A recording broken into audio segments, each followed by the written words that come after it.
Nagtiwala naman si bagong PDEA Director General Isidro La Peña na may isa sa katuparan ng administrasyon ni Pangulong Rodrigo Duterte ang plano nitong masolusyonan ang problema ng bansa sa iligal na droga.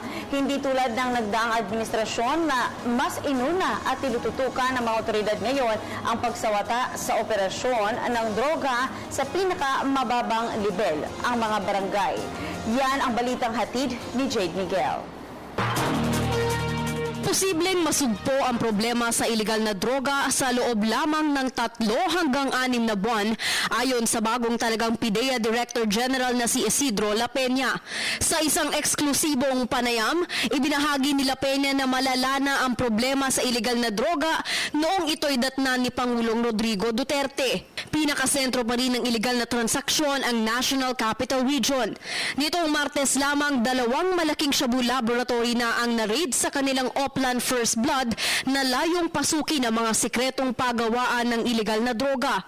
Sa Parañaque, halagang 60 million pesos ang nasamsam na iligal na droga, habang sa Las Piñas, umabot sa 1.4 billion pesos ang halaga ng shabu na na-raid ng otoridad. Ang droga kasi, it destroys yung pag-iisip na isang tao. And then, it resorts to people committing crimes. And then if you have, if you will not address this, then you will have a crime-related situation that will rise to a proportion mahirap makontrol.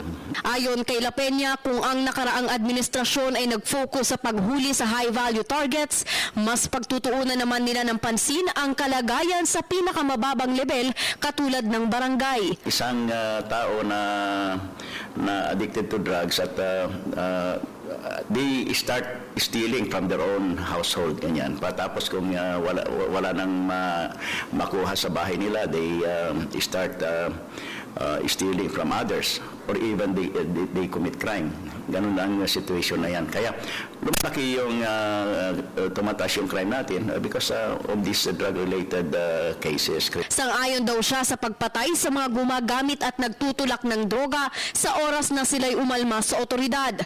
Pinapayagan din anya ng batas ang citizen arrest o ang paghuli sa mga kriminal na mga ordinaryong mamamayan. Bukod pa rito, suportado rin ni La Peña ang parusang kamatayan para sa mga sangkot sa iligal na droga. Sa ngayon kasi, habang buhay na pagkakakulong na ang pinakamabigat na parusa para sa mga mahuhulihan ng droga na may bigat na 10 to 50 grams. Kaugnay naman ang pagsisiwalat ni Pangulong Rodrigo Duterte sa 5 matataas na opisyal sa AFP at PNP na protektor umano ng drug syndicates, sinabi ni La Peña na may basehan ng Pangulo sa nasabing pahayag. Sa panig naman ng PDEA, patuloy anya ang paglilinis na gagawin nito sa kanilang hanay upang masiguro na walang magiging hadlang sa layunin ng gobyerno na labanan ang talamak na problema sa droga. Para sa Telebisyon ng Bayan, Jade Miguel.